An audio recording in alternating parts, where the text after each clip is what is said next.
Hello everyone, Heine Haynes Show for Scale.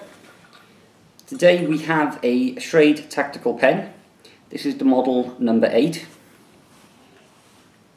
First of all, we can see about them, the size. So I'll get a little bit close up. They're 14.2 centimeters long, sprung pocket clip, and has a glass breaker tip on it.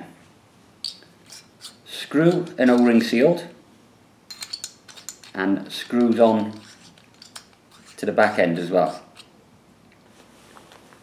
Choice of colours: have all black, or you can have black with an orange tip, or if you want to do this one, black with a red tip on there.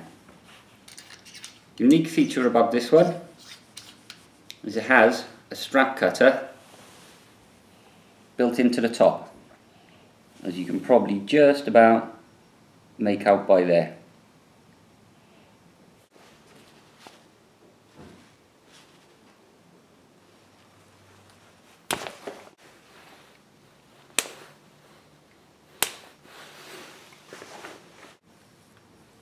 Made out of 6061 T6 aluminium. They take a Schmidt refill, or you can run them off a Fisher pressurized refill. The idea is they can be used to cut through light cord, webbing, or even paracord 550. That's the Schrade Model 8 Tactical Pen.